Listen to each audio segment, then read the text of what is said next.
Our next speaker is a gentleman with which many of you are familiar, Samuel Francis. He probably, among all the syndicated columnists in the country, writes most incisively and uncompromisingly about race and American culture. He marshals his arguments so brilliantly that Patrick Buchanan calls him the Clausewitz of the right. Even the New Republic has acknowledged that Dr. Francis is, as they put it, a guru of the old right.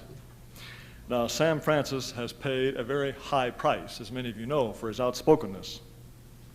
In what I think is an absolutely chilling commentary on the bounds of free speech in this country today, last year, the Washington Times fired him as a columnist and as an editorial writer, and it was clear that it was because of his outspoken views about race. Aside from that, one of the great ironies is Dr. Francis had won the highest honors, journalism honors, of anyone on the entire staff of the Washington Times. Twice he has won the Distinguished Writing Award from the American Society of Newspaper Editors. In addition to this, he is the author of Beautiful Losers, which is a collection of essays on the failure of American conservatism.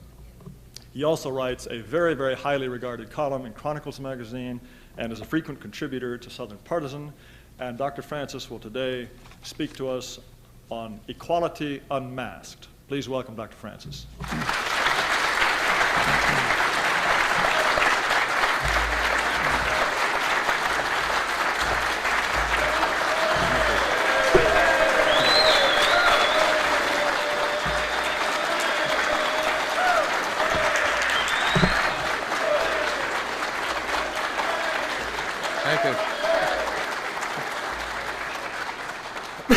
Thank you very much. A good deal of water has gone under the bridge since the first American Renaissance Conference met in Atlanta in 1994. At that time, neither the bell curve nor Professor Rushton's work on race, evolution, and behavior had been published, nor even the rather less immortal contributions of the learned de Souza. I felt then, in the aftermath of the Atlanta conference, and when these books were published the following fall, rather optimistic about the progress being made by those who sought a reevaluation of the role of race.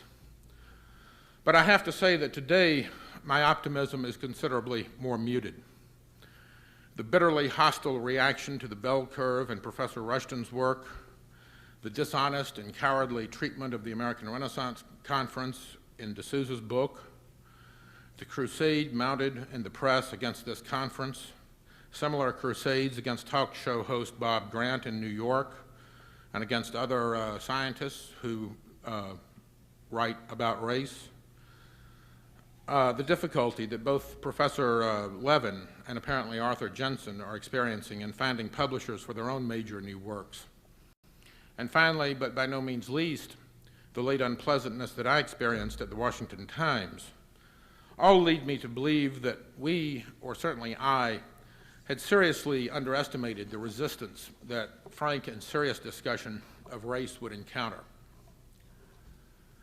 I have little more to tell you about race, and certainly less than what Professor Rushton and Professor Levin and the other speakers here today and tomorrow can tell you. So what I'm going to talk about today is this very resistance that we encounter, why it exists and why it seems to be so powerful, and perhaps how we can meet and help overcome it. I'm going to start off with an account of the systematic harassment of two of our speakers today and tomorrow, Professor Rushton and Professor Levin, and I choose them for several reasons.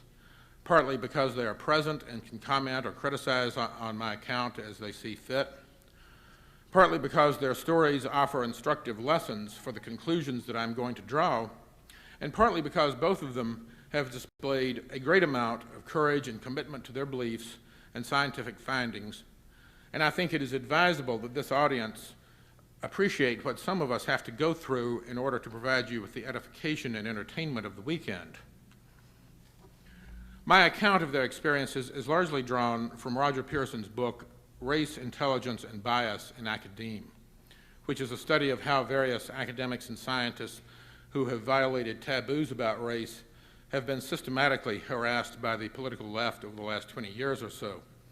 But I'm going to end up with an account of the ongoing vilification of this conference in the press, especially in the local newspaper, the Louisville Courier-Journal, and show how that campaign has been organized. Finally, I will try to draw some conclusions about why these crusades are effective and how they can be resisted and overcome. In the Rushton case, Professor Rushton's problems began soon after he delivered a paper at the convention of the American Association for the Advancement of Science in San Francisco in January of 1989. His paper, as I understand it, was a précis of the research on racial differences that he later published and will discuss in remarks this evening. And it immediately generated attacks in the Canadian media. Professor Rushton, I should say, as most of you know, is a professor at the University of Western Ontario in Canada.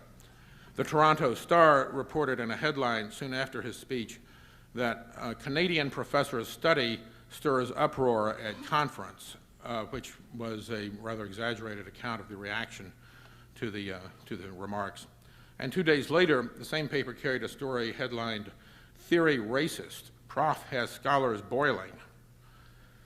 This kind of news coverage, and much worse, continued for some months and was characterized by reporters seeking to elicit statements of condemnation of Rushton or his address from his colleagues or from officials of the AAAS, and by soliciting reactions from various leftist groups in Canada and on the Western Ontario campus. Rushton's own efforts to debate or explain his theory further on television were seemingly not very helpful, since the debate format was usually stacked against him and dwelt on the supposed political rather than the actual scientific meaning of his theory. And on one occasion, he was greeted with a hostile and jeering audience of some 2,000. By early February, the mayor of London, Ontario, had formed a committee to investigate Rushton and his theories to determine whether they violated Canadian law. As many of you perhaps know, Canadian democracy enjoys a law known as the Race Relations Act that criminalizes anyone who willfully promotes hatred against any identifiable group and subjects such criminals to a maximum sentence of 2 years in prison. At first, apparently, the major demand was that Rushton simply be dismissed from his teaching position, and only later in March did the Attorney General of Ontario, dedicated to bringing dangerous criminals to justice, order a police investigation of Professor Rushton. The police forces of Ontario and Toronto formed a joint special force on pornography and hate literature that was supposed to interview Rushton and some of his academic supervisors at the university for the purpose of discovering whether he had violated the law. The investigation took 6 months and eventually concluded that while he had not violated the law, quote, "It is the overwhelming opinion of academics questioned that in many cases your conclusions have been drawn on misinterpreted and or questionable data. This has resulted in your presentation to the AAAS falling noticeably short of expected professional standards," unquote. Apparently in Canada, it is the province of the police to reach conclusions on matters of scientific interest. The audience, which by now perhaps suspects that there is a dangerous criminal in our midst, will no doubt be relieved to learn that the Attorney General of Ontario then held a press conference at which he graciously announced that Rushton was, quote, "loony but not criminal." Yet at the same time the press campaign and the police investigation were going on, university authorities on Rushton's own campus also chimed in with denunciations of his ideas. The Dean of Social Science at the university published a letter in the university newspaper in which she attacked Rushton's theory. And in July 1989, he was given an unsatisfactory rating on his performance evaluation by his department chairman and denied a usually routine pay increase. Under university rules, teachers who receive such evaluations 3 times in a row can be dismissed from their jobs. Now, the fact is that Professor Rushton holds 2 doctorates, was the author of 5 books and more than 100 articles in scholarly journals, and held a Guggenheim Fellowship. Rushton appealed the evaluation to the dean's office and asked that the dean recuse herself because she had already published her views of Rushton. She refused to recuse herself and her office upheld the department chairman's evaluation. Rushton then appealed the evaluation through a university grievance procedure, and arguing on the basis of his credentials, and also that during the 3 years for which he was evaluated, he had published 30 articles in 2 books and received the Guggenheim, he finally won a reversal of the negative evaluation. When Rushton returned to teaching in 1990, local agitators threatened to disrupt his classes to prevent him from teaching, and the dean ordered that he not be permitted to teach his classes in person. He was supposed to make videotapes of his lectures, and students were supposed to listen to them in a private room in which he could not be present. Questions were to be called in by phone. Rushton again appealed this ruling and won, but the dean appealed the decision. Eventually, the department decided to ignore the dean's ruling and return Rushton to teaching his classes in person. In 1991, Rushton's classes were disrupted on at least 3 occasions by protesters, and he was physically attacked on one such occasion. As I understand it, going to the hospital, being sent to the hospital with chest pains. Despite warnings from the university that it would prosecute disruptors, that had not been done by the spring of 1991, and student protesters, mainly made up of African or Caribbean students or New Left elements, continued to disrupt his classes and the university, and on one occasion in March 1991, actually disrupted the provincial parliament. I'm sure Professor Rushton has enjoyed similar adventures in recent years, but my information about them ends in 1991. Professor Levin's experiences at the City College of New York resemble those of Professor Rushton. Levin's original crime against humanity consisted of publishing a letter in the New York Times in 1988 arguing that shopkeepers had the right not to open their doors to black males if they feared robbery. The publication of such shocking opinions apparently mobilized cadres of student leftists to break down the door of the university president in protest. The president responded to this by admitting that the students did have the right to picket Levin's classes, but considerately provided Professor Levin with a bodyguard. The group known as the International Committee Against Racism, or INCAR, which is a Maoist communist group, circulated Levin's letter to the Times on campus. But the controversy was further excited by an article Levin published in an Australian magazine called Quadrant, in which he apparently argued that the decline of American education was in part due to the rise of radical feminism and to affirmative action and its promotion of lower IQ black students. The reaction against this article came mainly from the faculty rather than from student activists. And in October 1988, the Faculty Senate voted to condemn Levin's article as racist and as lacking cogency or empirical support. What the New York Police Department had to say about it, we don't know. But Levin was given only 3 hours' notice that the censure was to be considered and was not able to be present at the debate. Soon afterwards, the university president, who presumably by this time had gotten his door fixed, issued a letter commending the faculty for their intrepid denunciation of racism and beamed that he had been, quote, a proud witness to the discussion and debate, and that the resolution reflected the university's commitment to equality. This was followed by Levin's being told by the Dean of Humanities and the Philosophy Department chairman that Levin should voluntarily withdraw from teaching his introductory philosophy course.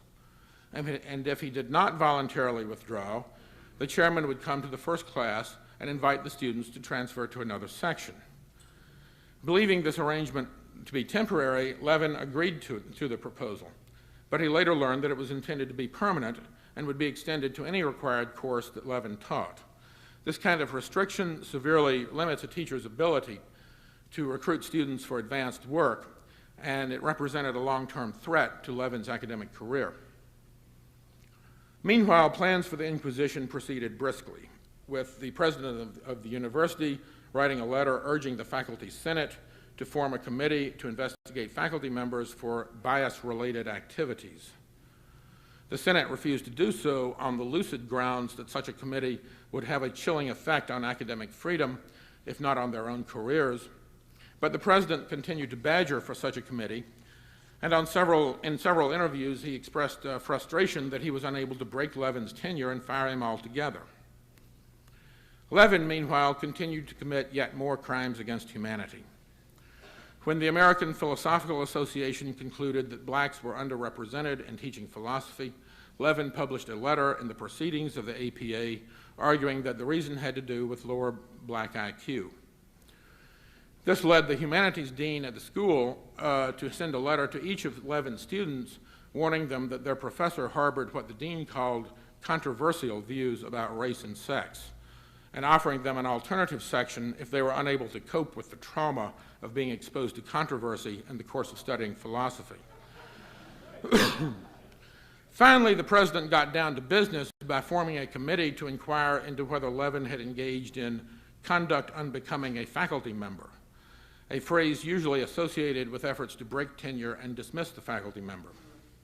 3 of the 7 members of the committee had earlier signed a petition stating that Levin was unfit to teach, and one would think that the conclusion of the committee was more or less foregone. In March 1990, a mob invaded Levin's classroom, earning the praise of the president for its restraint. In the event, however, the inquisition against Levin did not succeed, in part because he eventually took successful legal action against the president and the humanities dean, as had Rushton against the Toronto Star. But as Roger Pearson comments in his conclusion about the Levin case, in many ways the most revealing and disappointing aspect of the Levin affair was the complete failure of his colleagues or the media which covered it to discuss the validity of Levin's views. At no point did any newspaper publish the relevant IQ data or invite competent psychometrists to comment on it. The head of the psychology department refused Levin's invitation to debate his claims by attacking his academic freedom and defining battle lines along academic freedom lines. Academic egalitarians once again managed to obscure the real core of the issue. Now, there is a common pattern in both of these cases, and I think in several others, that needs to be called attention to.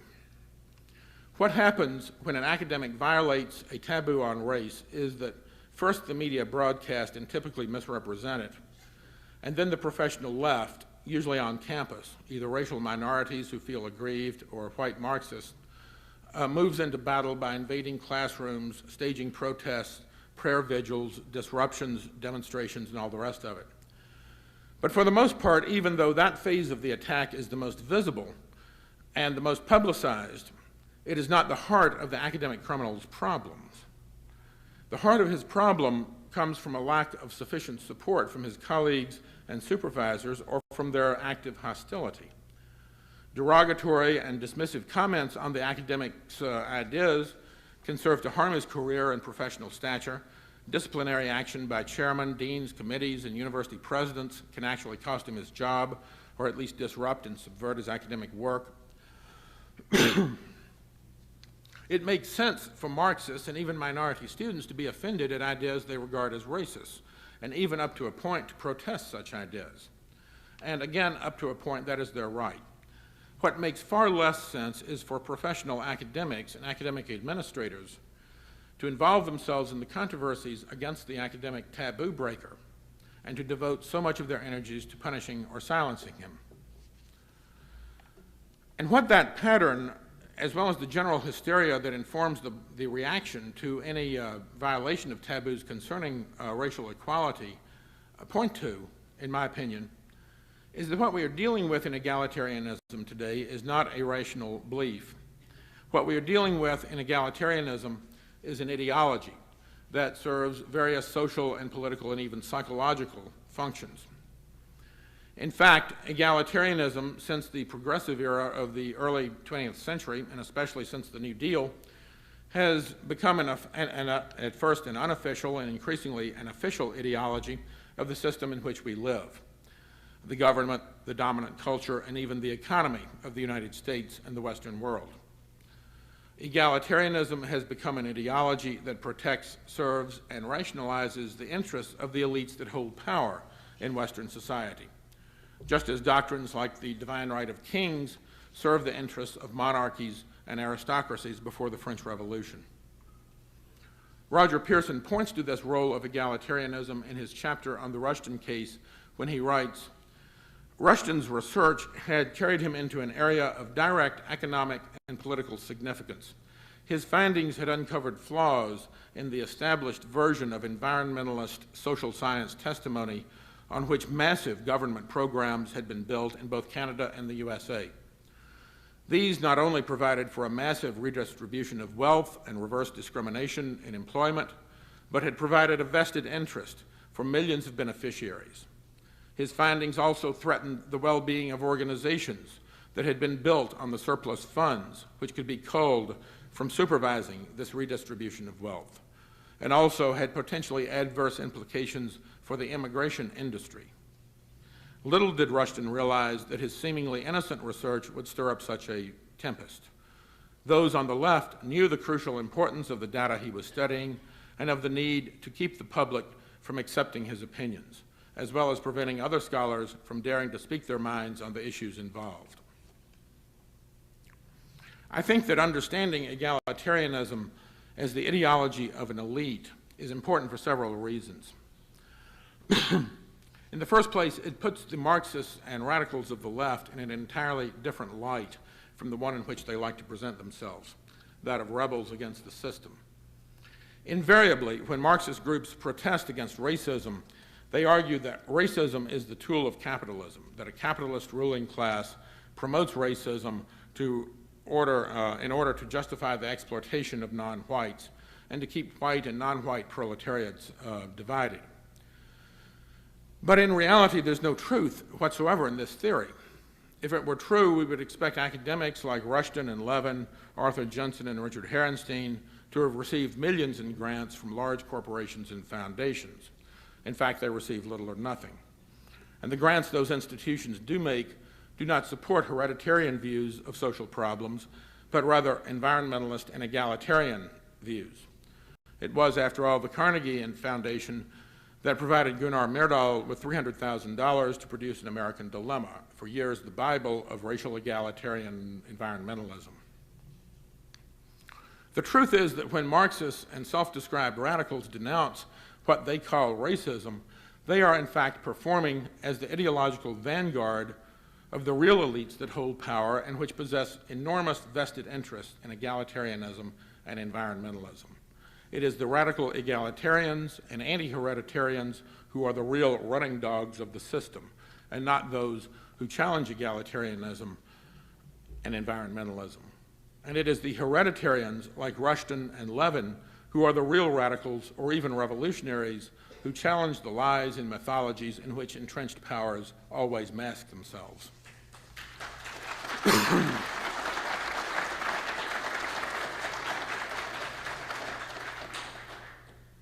In the second place, understanding egalitarianism as the ideology of the system and the elites that run it ought to alter our view of how the system and its elites actually operate. Most elites in history have always had a vested interest in preserving the societies they rule, and that is why most elites have been conservative.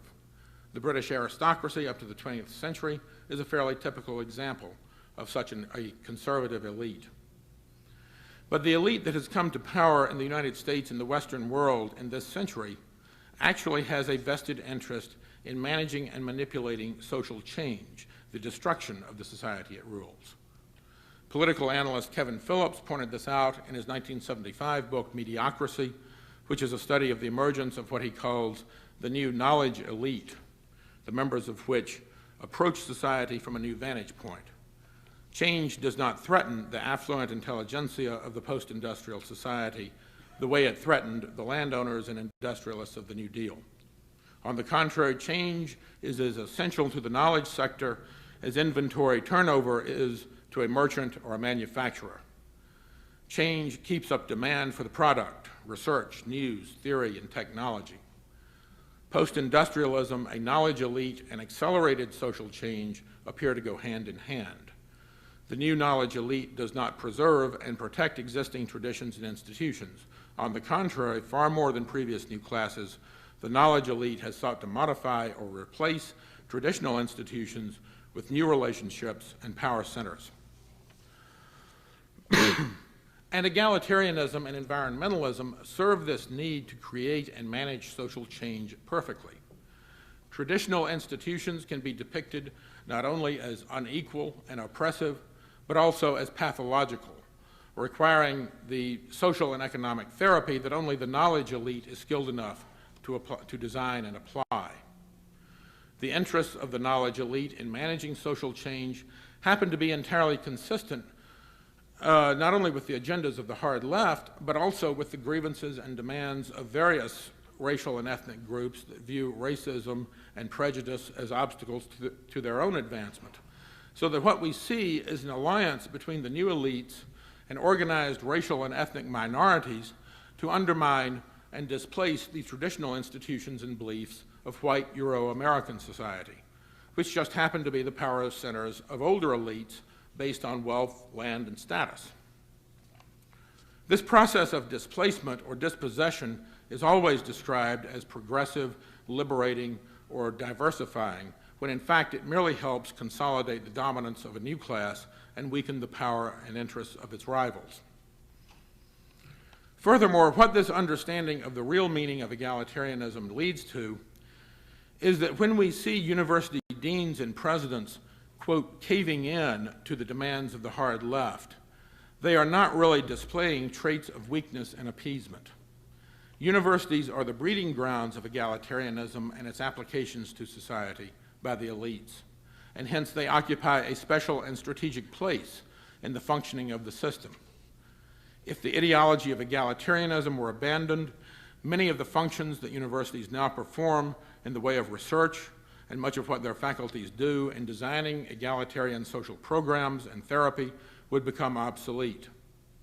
When the universities cave in to the left, therefore, they are simply, and in reality, pursuing their own interests, which are to preserve the political ideology of egalitarianism intact and suppress or silence those who dissent from it. And then they are, in that respect, in fact, behaving like any elite, like the French aristocracy of the 18th century, for example, when it punished Enlightenment writers who challenged aristocratic ideologies. Their behavior appears to be weak or degenerate or renegade to us because we look at their conduct from the point of view of those who believe the consequences of egalitarianism are harmful and have to live with those consequences. And also because most of us continue to harbor the illusion that the elites that now prevail in this country and much of the West are still in some sense our elites, that they represent us, when in fact they mainly represent themselves and their class interests and the ideology and agendas that serve those interests.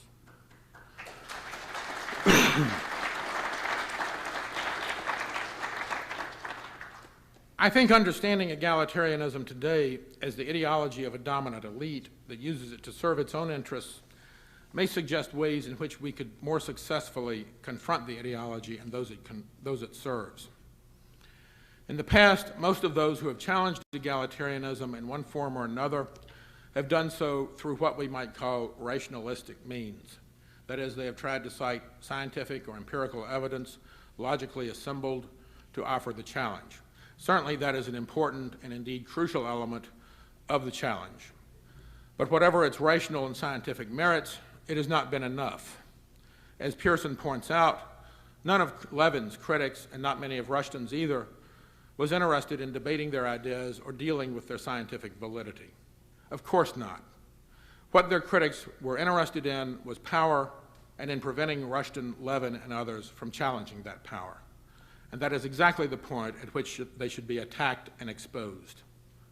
What we need to do, in addition to building the scientific and scholarly case against egalitarianism and environmentalism, is to take a page from the book of the left, to expose those who resist scientific evidence and who respond to it only with lies and repression as the beneficiaries of the egalitarian ideology they are trying to protect.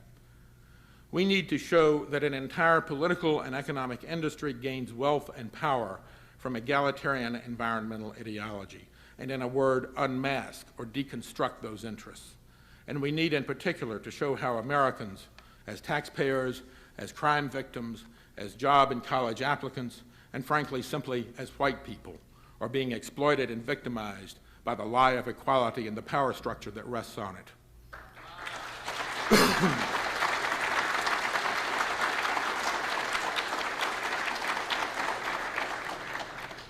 We need to show also how the media conglomerates, which with universities are sort of the belly of the beast of the new knowledge elite, systematically depict whites in their traditional cultural symbols in inferior, demeaning, and villainous roles, and how they deliberately distort news about race and scientific racial research against whites.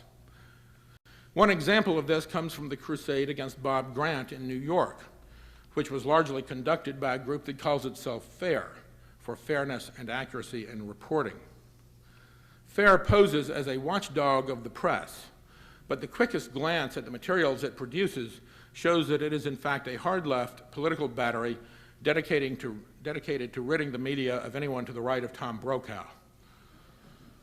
It has produced dossiers on Rush Limbaugh to prove he is not a reliable source of information, and has produced a similar document on Pat Buchanan to document his racism and extremism.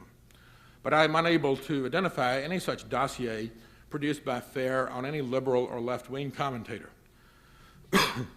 One of its abiding bugaboos is the corporate concentration of media ownership, and it loves to thump its chest about its passion to invigorate the First Amendment by advocating for greater plurality and diversity in the media and defending working journalists when they are muzzled.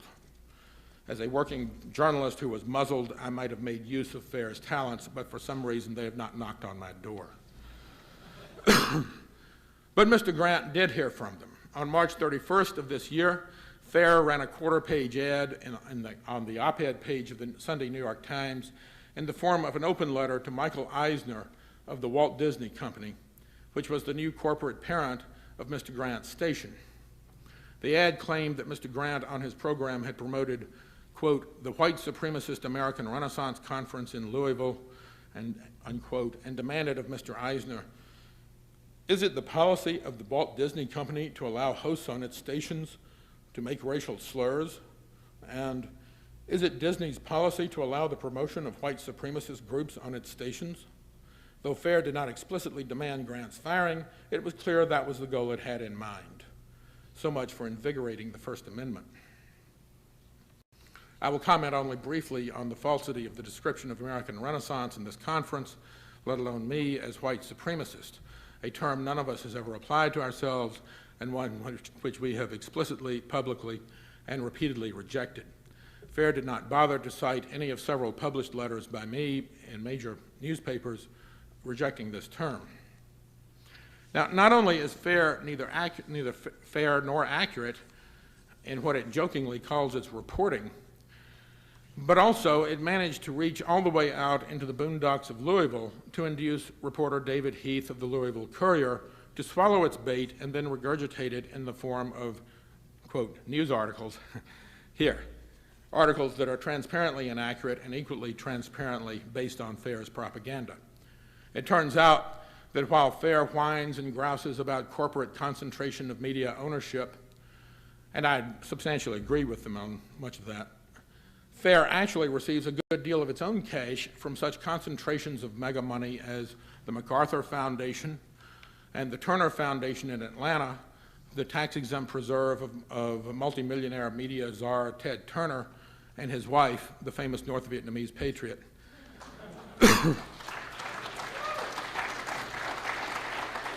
As well as from Barbara Streisand's foundation. And while poor little old FAIR is whining about concentration of media ownership, it's interesting to note that it was in the Louisville Courier, owned by the Gannett chain, that it was able to get its unfair and inaccurate misreporting into print, and also that Bob Grant's job was largely safe as long as his station was owned by the relatively small ABC Capital Cities Company, but went down the drain pipe not long after Eisner World took it over.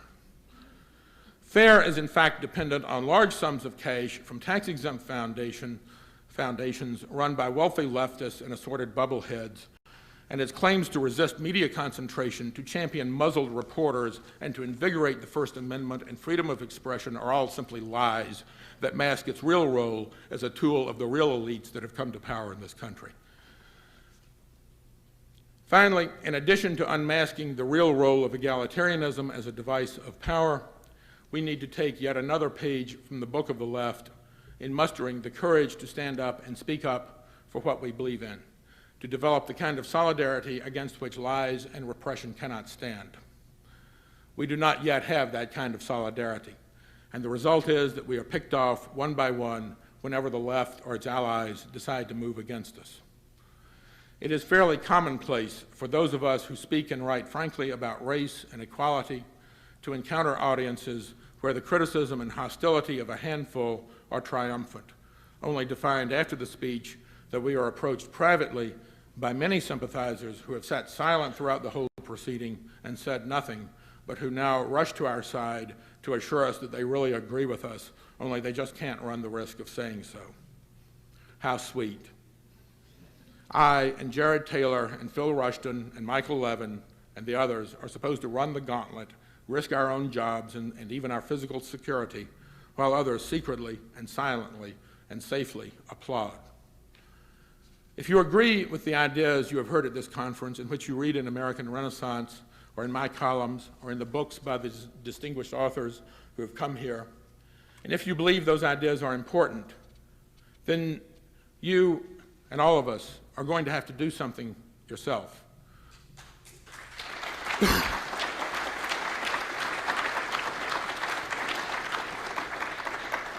You're going to have to run risk and take hits, not recklessly, but with prudence. If we are not prepared to accept some risks and take some hits, then these ideas will never go anywhere. And those on the left who have the courage to work and fight for their beliefs are going to win. We all know what their victory would mean. And until we are willing to display the kind of courage that civil rights workers in the South showed, that anti-war protesters in the 1960s showed, that indeed gay rights activists have shown, until we are willing to risk some of our security and advantages for what we believe in and for what we believe is fundamental for the survival of our civilization and our people, then we will have no reason for optimism and every reason to expect the victory of our enemies and our lies. Thank you for listening.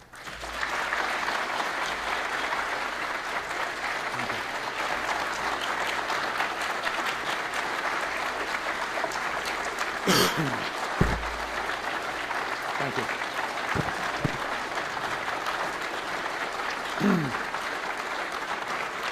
Thank you. I'll be happy to take some questions. Yes, sir.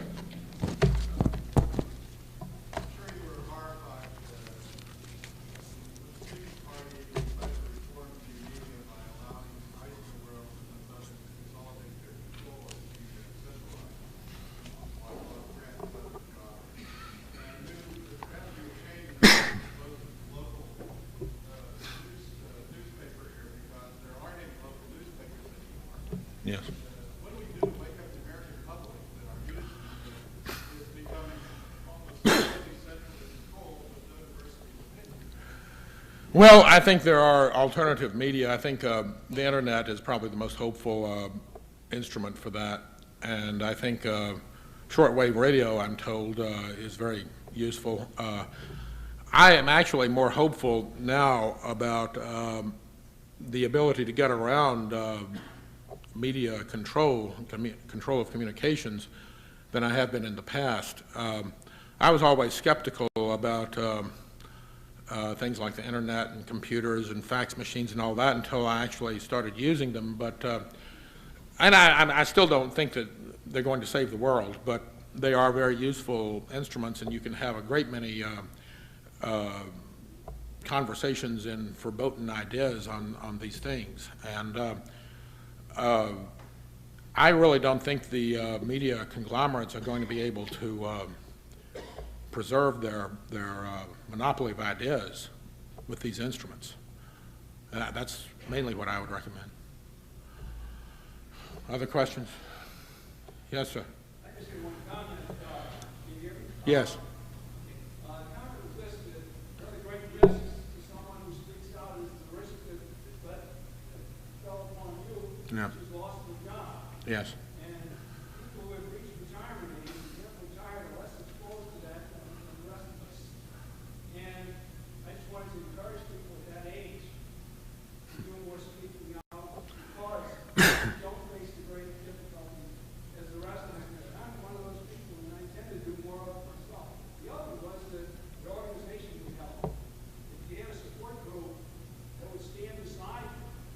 Yes, It would help greatly, so that you wouldn't be picked off one by one. I agree. Not necessarily need somebody that would threaten Yes. white guy, although that's not bad either. Yeah. Just somebody that would say he's right. When you get out there and criticism. Yes, I agree. I mean, I think what you need is a sort of a right-wing ACLU or something. A right-wing is not the word for it, but a politically incorrect ACLU or something that will defend, well, people like me. But,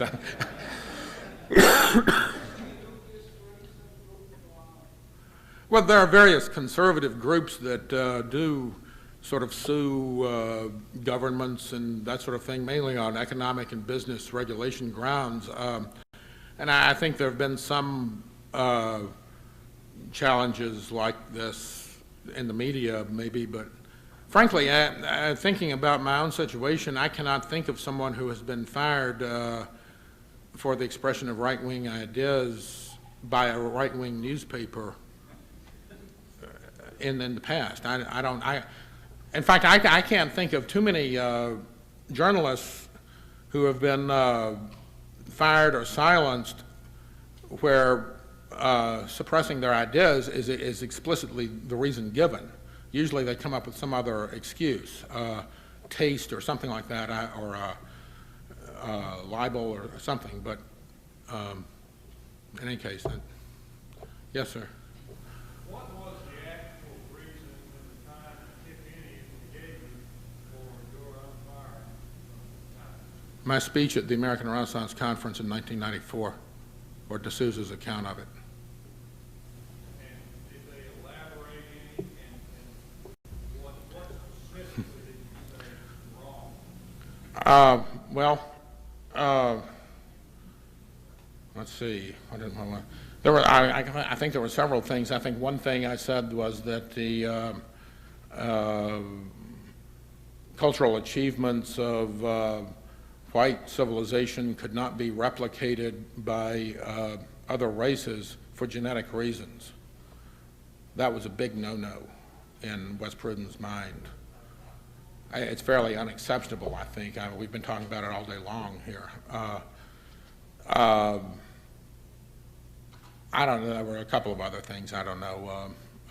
I gave a good many counter-arguments to this, all of which he dismissed pretty readily. I mean, he was not interested in that. But see, I violated a taboo.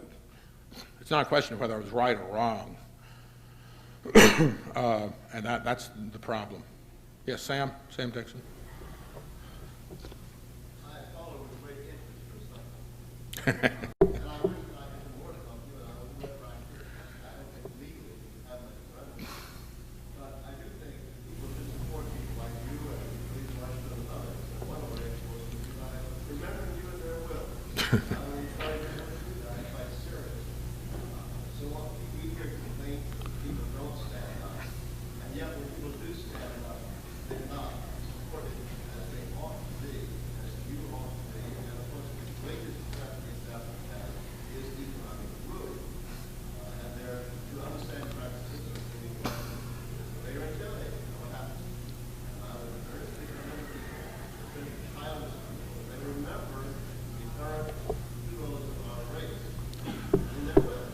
They cannot give money out, they should do so when they're dead. But the question I have, which you may not want to answer, it strikes me that if you search for people who are the most dangerous enemies of survival of our race, our nation, and civilization, you do not find them in the hand races out on the street here in Louisville or the Angela Davis. The most deadly enemies we have are the conservatives who throttle the racial discussion at its inception. Yes. We want to find someone who is killing our race, blighting the chances of our survival. We begin not with Angela Davis, not with Hillary Clinton, but with West Prudden. I agree entirely.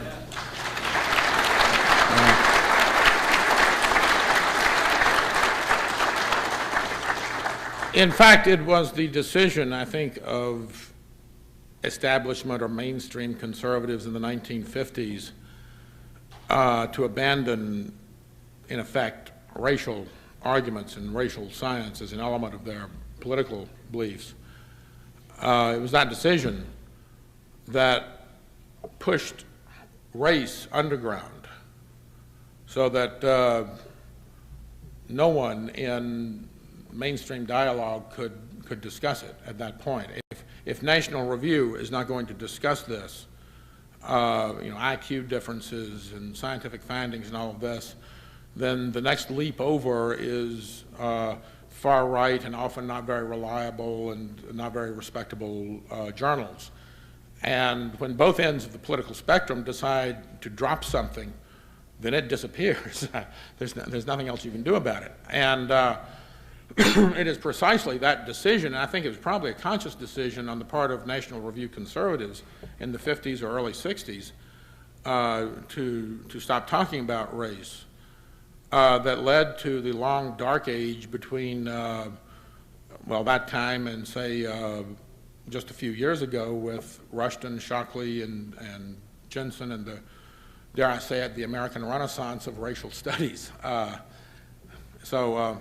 We've lost an entire generation because of conservatives. Yes, sir. Here.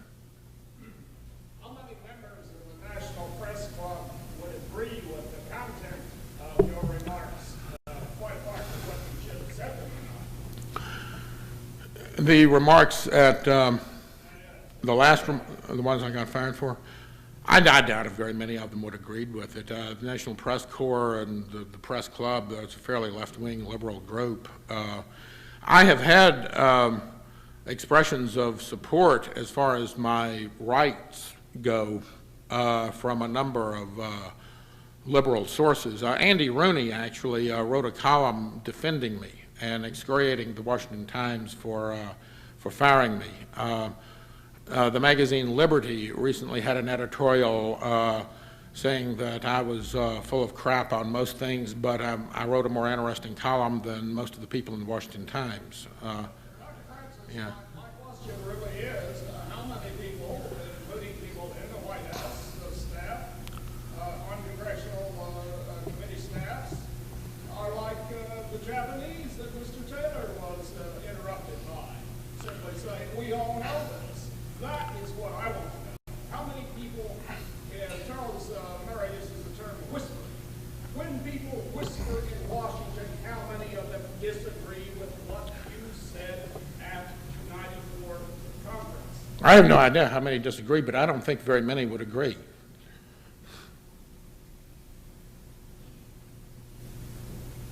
I think many more people than let on would agree, but not as many as we would perhaps like to think would agree.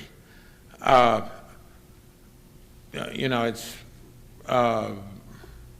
I don't know. I don't see any other answer to that. I really think that they. That doesn't mean that they live in integrated neighborhoods or send their children to heavily integrated public schools. They don't, but they do not see what I think most people here see about race and the reality of race. I just don't think that. Yes, sir. The beard. I heard some talk last night, like nothing true, that you're possibly going to be putting out a newsletter. Yes. And if so, if you are, I like those people who probably interested in travel. I am putting out a newsletter. It has actually come back from the printer after being delayed for 4 weeks. And it should have gone out in the mail earlier this week. The mailing list is made up largely of fans who have written me letters over the last 4 or 5 years. Probably if your name is not on that list, if you have never written me a letter, then you're not going to get a copy of it. But that doesn't mean write me a letter. I get a lot of letters. But anyone who would like a subscription, I will give you the address to which you can write. Write to the Samuel Francis letter, P.O. Box 19627, Alexandria, Virginia 22320. Yeah. P.O. Box 19627, Alexandria, Virginia, 22320. $35 a year for 12 issues. Such a deal. I ask you to wait about a week because your name may be on this list and you may be getting a copy in the mail. And that will have a subscription form and all of that. Yes, sir. I wrote to Pruden and quoted some of the things that you wrote in front and asked him why they fired him. He wrote back and said, it's none of your damn business. And I got a letter to show you across. Yes, sir. He said, you have no right to know. That's the quote. And why don't I have a right to know how you got fired? Well, technically, Pruden is right about that. You don't have a right to know because it's a business matter. He has every legal right to fire me. I've never questioned that. I didn't have a contract. I was just like any other employee of the paper. However, that's a rude answer that he gave you, and he gave that to many other readers of the paper who, some of who canceled their subscriptions. And he also wrote letters that I can only characterize as lying about why I was fired. In one case, he said that I had tried to usurp the editorial voice of the paper or something, and in my 9 years at the paper, I'd never done that. He told lies, he contradicted himself, and he finally wound up telling people it was none of their business anyway. I think that's a very shabby commentary on the Washington Times. But I have in my personal possession about 50 letters from people like yourself who, and I thank you very much for doing that, who wrote to Pruden to protest that, and several of his replies, which are basically form letters and are of the kind I described. I don't want to dwell on myself. I could be in a lot worse situation. And I've not suffered unduly as yet from this very much. So, and I don't want to go through my life singing poor pitiful me about what a rough treatment I had. Yeah. Somebody said something about Pat Buchanan. What about Pat Buchanan? What about his destruction by the media when he came out and spoke openly about some of the things, vicious acts? It was similar on national television and everywhere else. Yes. Well, I mean, what about, Pat Buchanan got that treatment. Anybody who challenges those taboos is going to be treated like that for a while. Hope in what respect? Politically? I do not think that the Republican Party would allow Pat Buchanan ever to be its nominee. I just don't. I think the Republican Party is dominated by this very elite that I was talking about. The Republican Party is part of the problem, and it should be destroyed.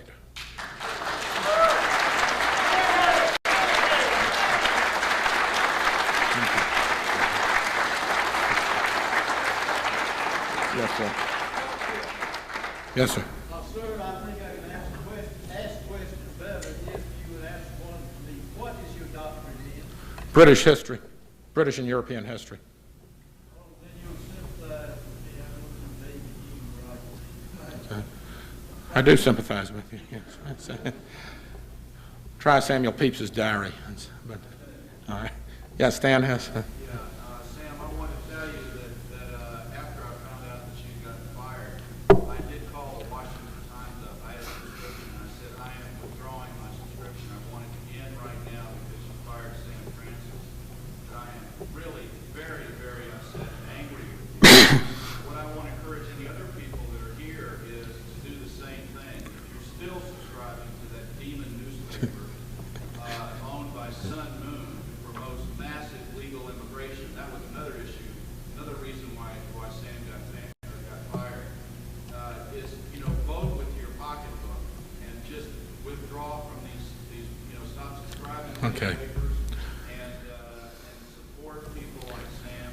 And I want to say one thing, anybody after our meetings in between now and the dinner time who wants to go through some workshops, start seeing how we can work together, I'll be outside here in the lobby. Yes. Start talking about that with the hour we have. Thank you. Thank you.